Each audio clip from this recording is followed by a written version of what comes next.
Si hubiera que poner un título imaginario a esta conversación, le pondríamos ciudadanía, igualdad y educación. El concepto de ciudadanía es un concepto muy antiguo, y que goza entre nosotros de buena prensa, diría yo, ¿no? Por ejemplo, todas las escuelas, o generalmente las escuelas medias, las escuelas primarias, hablan de una educación del ciudadano y una educación para la ciudadanía. Vamos a ver qué puede querer decir esto de ser un ciudadano. Y en cambio hay otro concepto que es un concepto que no goza de tan buena prensa, que es el concepto de política, ¿no? Que más bien tiene una acepción, diría yo, negativa. Y sin embargo, el concepto de ciudadano, el concepto de cives, es la traducción al latín de un concepto más antiguo griego, que es el concepto de polites, es decir, de político. Y en griego, político o política, tiene un antónimo, es decir, un concepto contrario, que es el concepto de idiota. Idiotes quiere decir en griego no político, es decir, el que está separado, el que está aislado, el que no participa de los asuntos comunes, el que no participa de los asuntos públicos. Eso es el idiota. Tiene una raíz parecida a idioma, a idiosincrasia, a ideología, es decir, lo separado, lo que no es común a todos, ¿no? Es una palabra muy interesante. De manera que el ciudadano griego, el polités griego, es el espacio político, se concibe como un espacio entre iguales. La condición de posibilidad para que haya ciudadanía es la igualdad. Ustedes saben que la sociedad griega es una sociedad, o la cultura griega es una sociedad donde no todo el mundo es ciudadano y donde no todo el mundo es igual. Porque para ser ciudadano hay que ser libre, y la sociedad griega es una sociedad esclavista. Los esclavos no eran ciudadanos, no eran libres, no participaban de la polis. Y en cuanto a los libres, dependía de la época. La democracia griega es una extensión de la ciudadanía, de modo tal que los jornaleros, los artesanos, los trabajadores manuales, los que se ganan la vida con el trabajo, formaban parte de la ciudadanía. En épocas de no democracia, cualquier otra forma de gobierno, en cambio, los ciudadanos, el concepto de ciudadanía se restringía exclusivamente al de los propietarios, es decir, al de aquellos que no tenían que trabajar para vivir. Pero, como sea, ciudadanía quiere decir una primera persona del singular. Ser un ciudadano significa hablar en primera persona. En tanto que, por ejemplo, nosotros estamos acostumbrados a hablar de los políticos en tercera persona, ellos los políticos, y uno vaya a saber qué, ¿no? Entonces, a mí me parece que voy a arriesgar como una primera hipótesis, diría yo, y es la siguiente. Me parece que ser un ciudadano es concebirse como un ser político, ¿no? Donde la política no es una actividad delegada o transferida a presuntos técnicos, presuntos profesionales, gente instruida o competente. Ya vamos a hablar de la palabra competente, que sabe política, en tanto que la ciudadanía estaría despolitizada, porque estoy queriendo llevar estos dos términos a una especie de sinonimia o de convergencia, ¿no? Asumir la ciudadanía es asumir una responsabilidad política y hablar de la política en primera persona.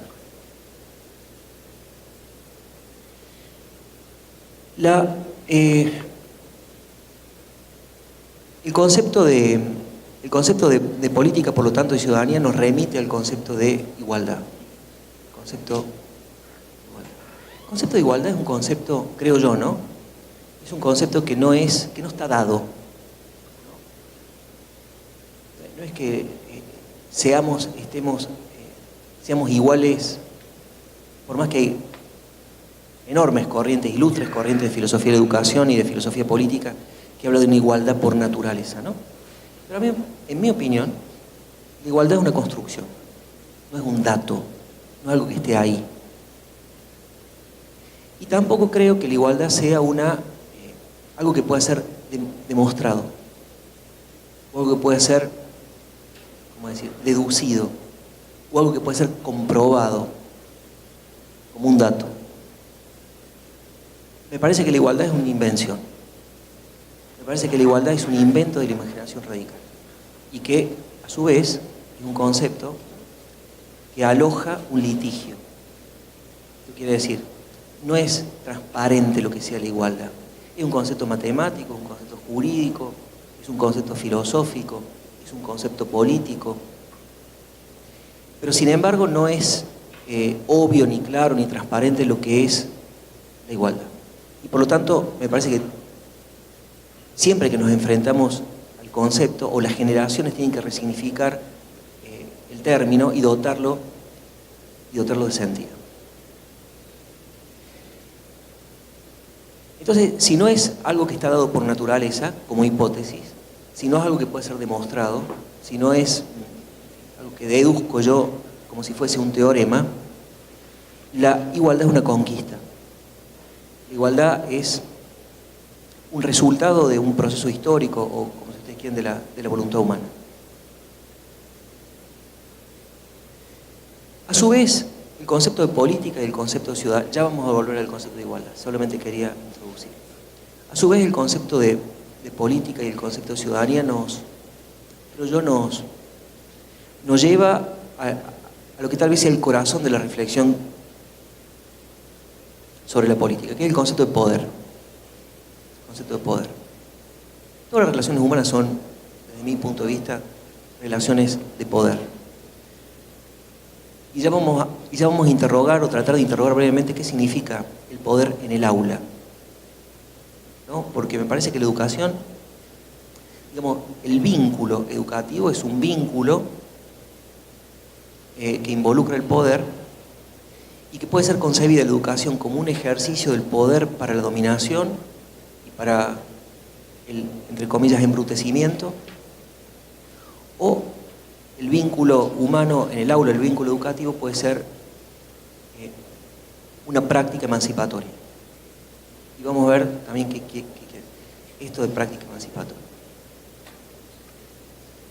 El concepto de poder es, como no sé, es un instrumento o un conjunto de instrumentos que una persona o un conjunto de personas detentan y ejercen sobre otra persona o sobre otro grupo de personas. El poder es un instrumento. Es algo que a mí me dota de la capacidad de hacerle hacer a otro algo contra su voluntad o de disuadirlo de hacer algo que quiere hacer. Por ejemplo, no sé, ¿qué es lo más obvio? ¿Qué instrumento de poder podría ser lo más obvio? Tener un arma, por ejemplo, ¿no? Tiene un arma, le puede hacer a otro algo que el otro no quiere hacer. Y tiene un poder material de ese tipo.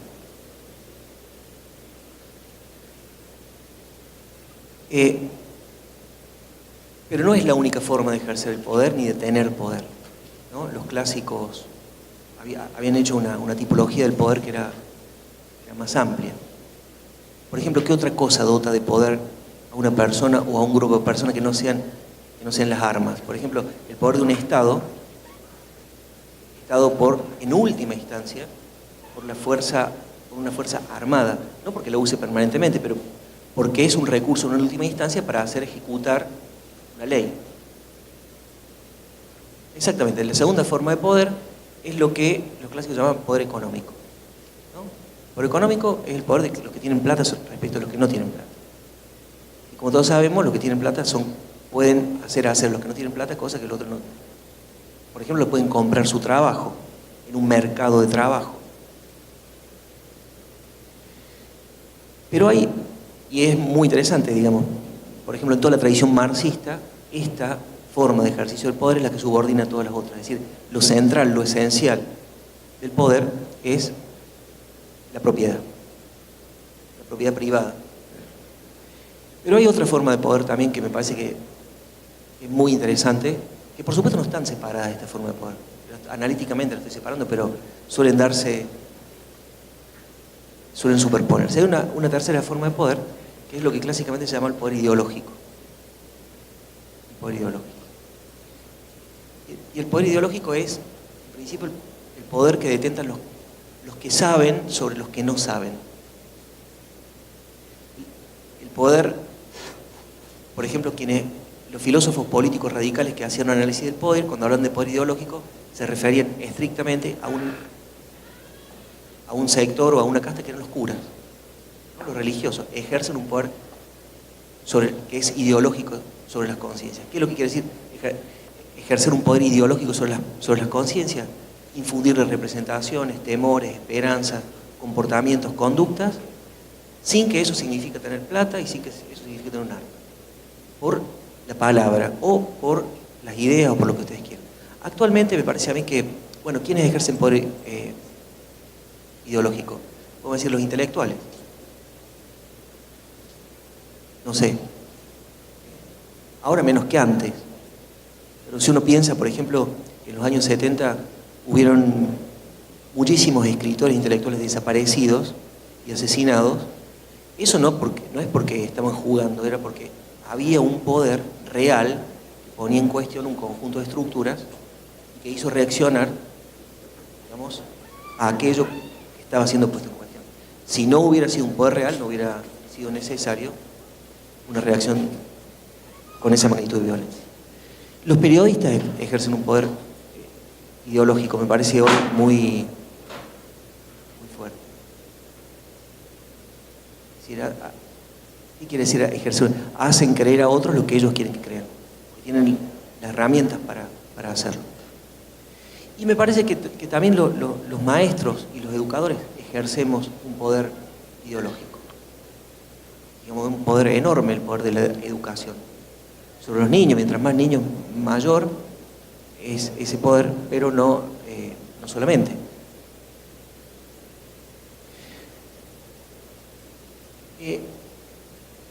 Esto es una manera de... Siempre que hay una relación de poder, hay una relación que no es de igualdad, ¿no? Una relación de diferencia, podemos decir así. Hay otra manera también de asumir y de clasificar el poder. En general hay un tipo, ya no por el instrumento que se posee, sino por el modo de su ejercicio.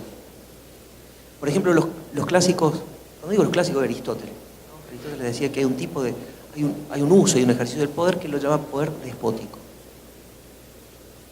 Despótico, el modelo, el paradigma del poder despótico, el poder del amo sobre el esclavo, ¿no? Del déspota, del despotes. El poder despótico es aquel que es ejercido en beneficio de aquel de quien lo ejerce. Sí, en beneficio del amo. Si nosotros lo caracterizamos en función de su uso, hay otro tipo, una segunda forma de poder, que es lo que Aristóteles llama el poder paternal. El modelo del poder de los padres sobre los hijos. Y invierte el poder despótico, es decir, el poder paternal es aquel que se define por el hecho de que el beneficio recae no sobre el que ejerce el poder, sino sobre aquel sobre el cual el poder es ejercido, es decir, el hijo. Padre que dice, lo hago por tu bien. No te dejo, pero es por tu bien. Bueno, es el poder paternal, presuntamente en beneficio del hijo. Y hay una tercera forma de poder que en una tradición, por lo menos republicana, es importante, que es lo que Aristóteles llama poder político.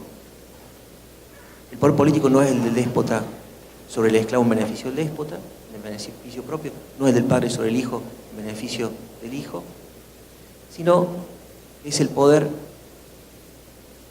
de los que gobiernan respecto de los gobernados,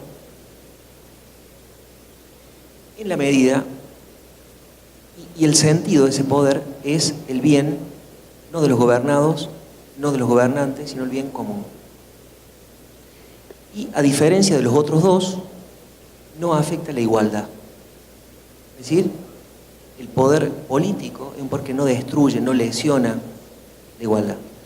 No por el hecho de ser gobernado soy menos igual que el gobernante, si el gobernante no ejerce el poder de manera despótica, sino de manera política. Es decir, si su ejercicio está previsto. Y que en general... a mí me parece que la filosofía política y la filosofía, si ustedes quieren, de la educación, entre comillas, debe afrontar el problema del poder. Debe afrontar. En general, hay una tradición política que considera que el poder es malo, el poder constituido, el poder público es malo de por sí, porque afecta la libertad de los individuos, y que por lo tanto el poder público, es decir, el que ejerce el Estado, el que está radicado en el Estado, debe ser lo más escueto, lo más reducido posible. Es un mal necesario. ¿Por qué es un mal necesario? Porque no se lo puede suprimir, porque hace falta que radique un poder común en alguna parte para que tercie entre los individuos. Si no, no habría posibilidad. Esta tradición es una tradición liberal, ¿no? El poder es malo, no se metan con el individuo, la libertad es dejar al individuo que desarrolle la espontaneidad de sus fuerzas, de sus capacidades, de su inteligencia, lo que ustedes quieran, pero es un mal necesario. El mejor Estado es el que es más chico, es la teoría del Estado mínimo. Por ejemplo, para una tradición casi contigua, diría yo, extrañamente contigua a la tradición liberal, el Estado o el poder común es un mal, pero no necesario, sino innecesario. Esa tradición, ¿cuál será? ¿Se le ocurre? Es la tradición anarquista. El anarquismo es eso, ¿no? Para el anarquismo todo poder es malo, todo poder produce dominación y por lo tanto se trata de hacer estallar el Estado, las instituciones del Estado. En el anarquismo clásico estoy hablando, ¿no? Bueno, pero en cambio me parece que hay otra posibilidad de pensar el poder, y es decir, el poder no afecta a la libertad, el poder no destruye necesariamente, por supuesto, usado despóticamente sí, pero no en sí mismo, no destruye necesariamente la libertad, sino que confluye con la libertad, y la única posibilidad de ser libre es serlo ejerciendo el poder de manera política. Es decir, participando en el poder, distribuyendo el poder, disputando el poder, institucionalizando el poder. Esa es la tradición que podemos llamar, digamos, muy soberamente republicana. El poder no es malo, ni necesaria ni necesariamente. El poder es lo que precisamente permite a los ciudadanos el ejercicio de la libertad. O la libertad también tiene como dos acepciones, una acepción de libertad negativa y una acepción de libertad positiva. La libertad negativa es libertad de, soy libre en la medida en que no me interfieren de fuera ningún poder común. En tanto, esa es la acepción de una libertad como libertad negativa. Pero hay otra posibilidad de pensar la libertad como libertad positiva, que es libertad para, no libertad de, que es libertad con, que es una libertad colectiva, no individual, y que necesariamente requiere de un uso político del poder en su ejercicio.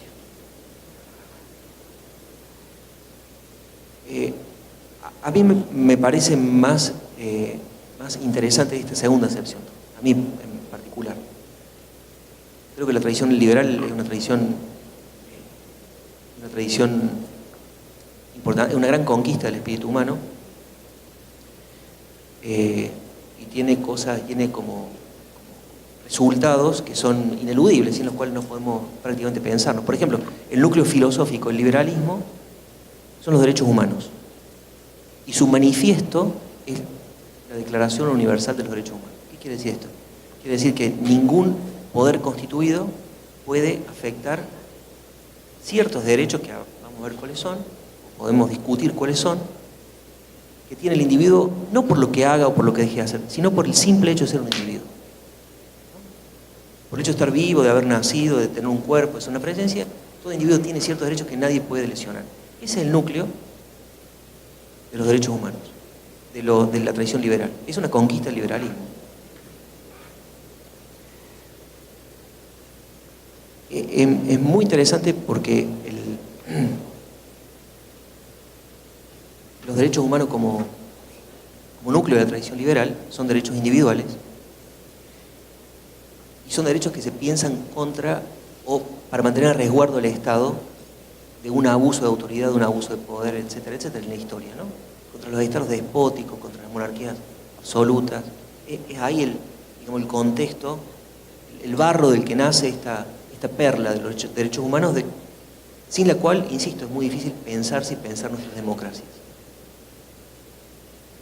Sin embargo, esto tiene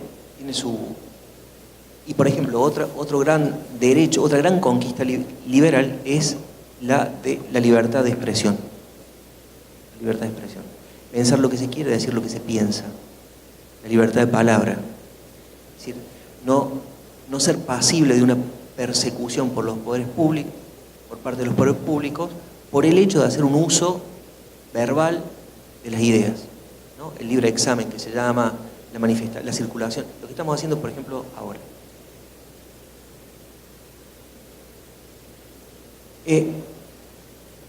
Sin embargo, hay una generación de derechos que me parece que es diferente y que es paradójica, que no son los derechos individuales, sino los derechos colectivos. Nosotros pensamos en algunos derechos, por ejemplo, el derecho a la educación. Es un derecho colectivo, ¿no? Que tienen las sociedades, que tienen los pueblos. Si nosotros pensamos el derecho a la salud, si nosotros pensamos el derecho a la vivienda. Bueno, estos derechos, lo raro de estos derechos, planteados como derechos, es que no solamente son derechos que se ejercen contra el Estado, sino que, desde mi punto de vista, solo el Estado puede garantizarlos. Si nosotros dejáramos estos derechos colectivos librados a la espontaneidad del mercado, por decirlo así, se diluirían y prácticamente no existirían como derecho. La idea de derecho es una idea muy interesante y connatural a la idea de igualdad y a la idea de igualdad democrática, ¿no? Los derechos tienen una historia. Tampoco, los derechos irrumpen de manera imprevista. Cuando digo que hay una historia de los derechos, quiere decir que nosotros ahora nos pensamos con ciertos derechos que en épocas anteriores no eran derechos, ¿no? El derecho a elegir la identidad de género, que nosotros tenemos ahora por ley, hace 100 años atrás, no es que no era existía, como a nadie se le ocurría que eso podía ser un derecho, ¿no? O casarse con personas del mismo sexo, o tener derecho a la educación. No, eso no.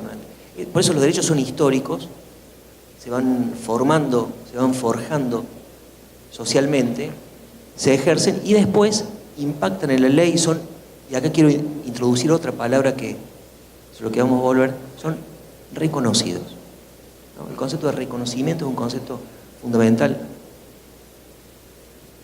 Es una palabra que tiene, en el diccionario creo que tiene como 17 acepciones, ¿no?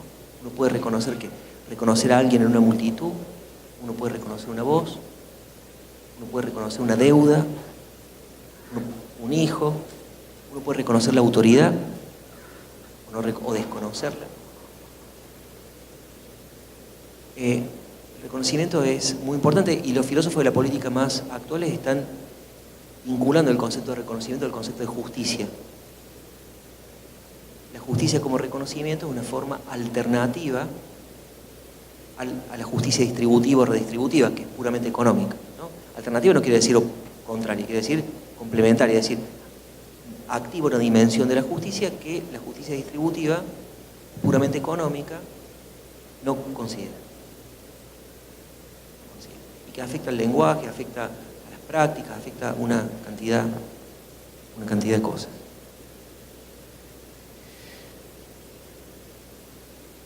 En general el concepto de libertad es propio de la tradición liberal y de la tradición republicana como libertad pública, no tanto como libertad individual, y en cambio otra tradición política muy importante que yo creo que habría que hacerla confluir, como la tradición socialista.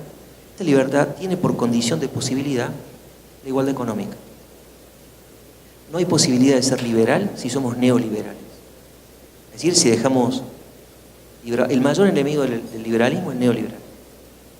Y la condición de posibilidad del liberalismo entendido como libertad política es la igualdad económica.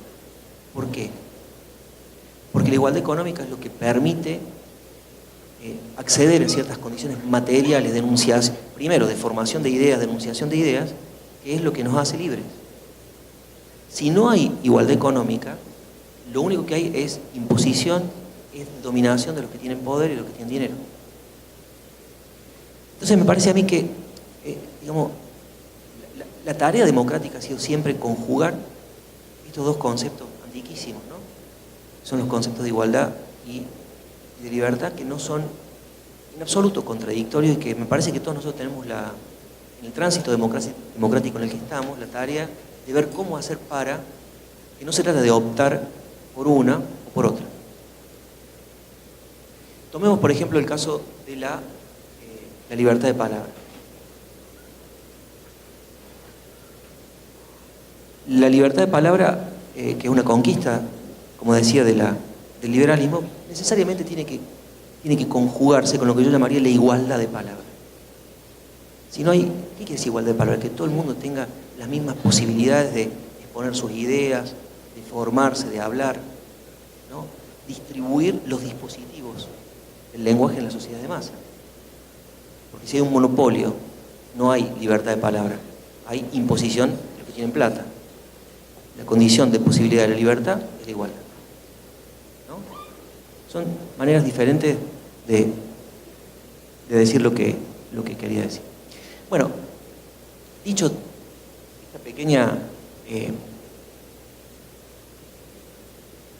esto en relación a los derechos, a la ciudadanía y la igualdad, los derechos, esto es muy interesante. Pensar la democracia en términos de derechos significa, desde mi punto de vista, desmontar la idea de privilegio. ¿Cuál es la diferencia entre los derechos y los privilegios?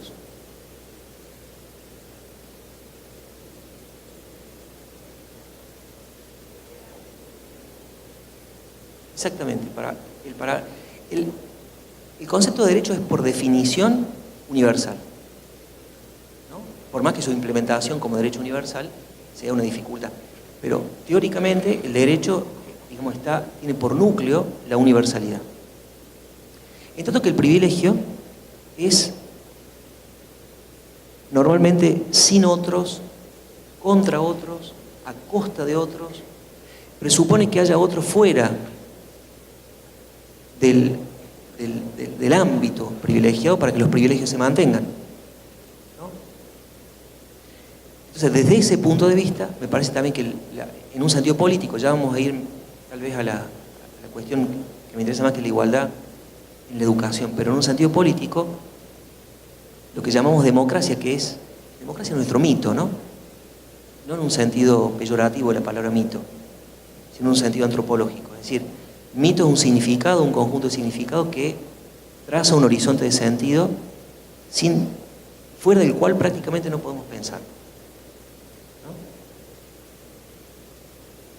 Y la palabra democracia, por supuesto que hay gente que preferiría que no hubiera democracia, pero no lo confiesa muy fácilmente. En general, más bien el problema está en la disputa por el sentido de la palabra democracia, por lo que entendemos por la palabra democracia. Vamos a entender cosas distintas, pero casi todos nos decimos democráticos. Casi todos nos decimos democráticos. Pero como sea, me parece que si vamos especificando un poco más, la batalla democrática, el combate democrático es una batalla de los derechos, del reconocimiento de derechos contra los privilegios. Esa es la obra de la igualdad, ¿no? Porque la universalidad de los derechos precisamente está sostenida sobre la noción de igualdad. El concepto de privilegio está sostenido sobre la noción de diferencia, que pueden ser diferencias heredadas, que pueden ser diferencias impuestas, no importa, como sea. Entonces, bueno, toda la disputa. Hay una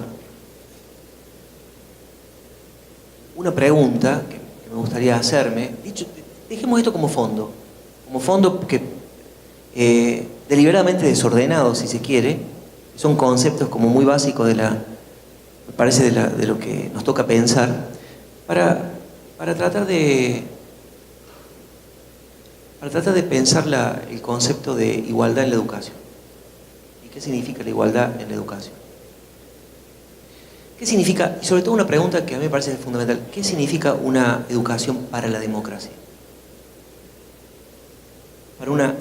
La democracia no es, en mi opinión, solo ni principalmente una forma de gobierno. Por supuesto que también lo es, ¿no?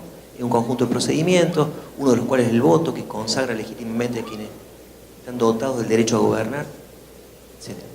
Pero la democracia es más interesante cuando es una forma de sociedad, más que una forma de gobierno. Es decir, por ejemplo, cuando los ciudadanos no delegan en otros su capacidad política, su poder político, su poder de interpretar, su poder de ocupar los espacios, su poder de ocupar los tiempos, su poder de opinar, su poder de influir en decisiones. Por supuesto que en algunos casos sí, ¿no? Ninguno de nosotros está en el Parlamento argentino para votar una ley, pero no es el Parlamento la única instancia. Una sociedad democrática además es una sociedad que se interesa por los asuntos comunes en la discusión pública. Una sociedad democrática es aquella en la cual, me parece a mí, ciertas cosas como el derecho, la historia, la filosofía, la política, son apropiadas socialmente y son discutidas. Es decir, ustedes vieron que, por ejemplo, ahora hay una gran disputa entre los historiadores respecto de los historiadores públicos, de los historiadores mediáticos, de los historiadores como puede ser Piña o como puede ser Brienza, como algunos de ellos, al margen de que los historiadores académicos dicen, bueno, pero lo que hacen es malversar el conocimiento histórico y demás. Dejando de lado esa discusión, que no sé, nos llevaría mucho tiempo, sí es cierto que los ciudadanos normales nos dejamos inspirar por la historia, que la historia no es una propiedad privada de los historiadores, no es una propiedad, no puede ser contenida, ¿no? Para cualquiera de nosotros, cualquier nombre, el nombre de San Martín, o el nombre de Rosas, o el nombre de Sarmiento, o el nombre de Perón, o el nombre de Irigoyen, lo que fuera, tienen un conjunto de implicancias que pueden inspirarnos a ciertas cosas, no son neutros, ¿no? Y tenemos una opinión respecto a la historia necesariamente. Lo mismo pasa con la filosofía no es asunto profesional solo asunto profesional de los filósofos. Todas las personas se preguntan por la justicia, por el sentido de la justicia, se preguntan por el sentido de la vida, por qué pasa después de la muerte, bueno, esas son preguntas filosóficas, ¿no? Y las personas se las hacen. Bueno, la justicia es también qué significa una sociedad justa, en qué sociedad queremos vivir, porque, bueno, una ciudadanía que se involucra en estos temas y en estos interrogantes, es una ciudadanía que ha hecho de sí, digamos, que se ha dado a sí misma una forma democrática desde mi punto de vista. Esto es lo primero, ¿no? Hay ciudadanía cuando hay involucramiento de los asuntos comunes y no delegación, desresponsabilización, cuando no hay idiotismo, en el sentido griego de la palabra. Y entonces, a mí me parece que esencialmente de lo que se trata es de una educación para la democracia, es una educación para la ciudadanía y es una educación para la política, en el sentido elevado de la palabra, y que desde mi punto de vista tiene que ver con lo siguiente: presupone algo que es fundamental.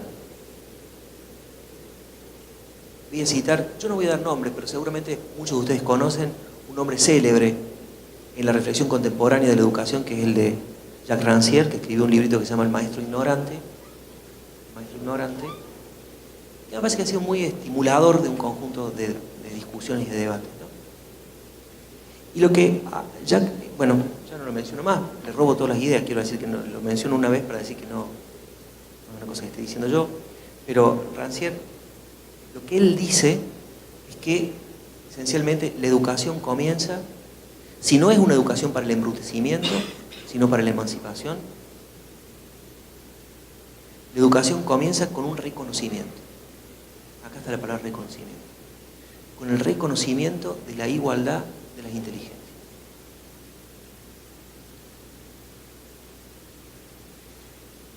O mejor dicho, él no usa la palabra reconocimiento, yo la metí de contrabando. Lo que él dice es que una educación emancipatoria comienza con una declaración de la igualdad de las inteligencias. El concepto de declaración es un concepto sustantivo. El verbo declarar es un verbo que no admite cualquier objeto directo, ¿no? Se puede declarar la guerra, pero no la paz. No puede decir alguien te declaro la paz. Se puede declarar la independencia, se puede declarar el matrimonio, se puede declarar el amor, se puede declarar el odio, sí, pero hay otras cosas que no se pueden declarar. No se puede declarar la democracia, por ejemplo. Se puede declarar los derechos humanos, hay una declaración universal de los derechos humanos. La declaración del matrimonio, que dijeron por ahí, es muy interesante porque hay un filósofo del lenguaje que se llama Austin, que descubrió una función del lenguaje que él la llamó, digamos, un uso performativo realizativo del lenguaje. Que son proposiciones, frases, digamos así, que no son ni verdaderas ni falsas, o que no pueden ser estimadas en términos de verdad o de falsedad, que no son descriptivas, que no son comunicativas. Por ejemplo, si yo digo, esto es blanco, es una frase descriptiva que es un poco falsa porque no es blanco, pero o esto es verde, puede ser verdadero o falso. Pero dice Austin, hay otro tipo de uso del lenguaje, que son realizativos, que producen realidad, que generan realidad. Por eso su libro se llama Cómo hacer cosas con palabras, el decirles, pero es lo mismo. Entonces, el caso del matrimonio, cuando un sacerdote dice, los declaro marido y mujer, el verbo declarar es un verbo performativo, luego que el verbo prometer, ese acto de habla transforma la realidad. Es decir, antes de ese acto de habla no había matrimonio, después del acto de habla hay matrimonio. ¿No? Y efectivamente, la declaración, o declarar la guerra, si yo a un Estado le declaro la guerra, transformo la situación anterior mediante un acto de habla. La declaración de la igualdad de la inteligencia, si seguimos con Rancière, quiere decir, de nuevo, que no... Es obvio que de hecho las inteligencias no son iguales. Que cualquier persona que tiene un trabajo, una rutina en el aula, sabe que los chicos vienen de contextos diferentes, de lugares diferentes, con alimentaciones diferentes, con un bagaje, con un capital simbólico que es diferente. Eso es así, descriptivamente así. La declaración de la igualdad de las inteligencias lo que busca hacer, me parece a mí, es producir un punto de partida que presupone lo siguiente: las inteligencias son iguales en su capacidad de pensar el mundo si se generan las condiciones materiales de posibilidad para que esas inteligencias recuperen su poder de pensar, su poder de comprender y su poder de hacer. Y después hay algo en relación... Lo que produce la igualdad no es solamente una capacidad que trata de actualizar, de pensar, que es igual en todos, sino que hay otra cosa que produce la igualdad y que la produce en el aula, o la puede producir en el aula, y sobre todo quien está en el lugar del enseñante o el educador, en lo que fuera. A ver si me sale decirlo. Jacques Rancière mismo tiene otro texto, que no es este, que es un prólogo a un libro hermosísimo de un revolucionario del siglo XIX que se llamaba Blanqui. ¿No? Esto lo hemos hablado muchas veces con Eduardo también, y él lo cita mucho. Blanqui tiene un libro, estuvo 38 años encerrado en una torre, preso. Estaba en las barricadas, digamos, lo encerraron. Y Blanqui dice ahí, porque tiene mucho tiempo para pensar respecto a la revolución, de los revolucionarios y de la igualdad, y dice, en el fondo, lo que nos hace iguales, en ese libro, La eternidad por los astros, que reflexiona sobre la astronomía, y piensa contra la astronomía positivista, y cuál es el curso de los astros, si hay eterno retorno, no hay eterno retorno. Pero lo que él dice es lo siguiente: finalmente lo que nos iguala, lo que funda la igualdad, es un radical no saber del cielo, no saber lo que pasa en el cielo. En el fondo, somos iguales en ese no saber, que no es solamente un no saber del cielo. Cuando dice Blanqui el cielo, no dice solamente tampoco la astronomía científica, sino también todos esos movimientos que rigen los destinos humanos. Ustedes quieren la astrología, ¿no? Los influjos, la cosa. Hay un radical no saber que nos hace iguales y que en el fondo es un no saber de la muerte, ¿no? Ese no saber de la muerte, ese ser todos iguales respecto de la ciencia en relación a la muerte, es también el reconocimiento de un principio de igualdad, aunque algunos circunstancial o provisoriamente sepan muchas cosas y otros todavía no, o por ciertas condiciones no. Ese punto de no saber no va a ser superado por más que la ciencia evolucione todo lo que se quiera. Y es un principio de igualdad, y me pareció esa reflexión de un revolucionario encerrado respecto de la productividad del no saber para el reconocimiento de la igualdad me pareció muy interesante.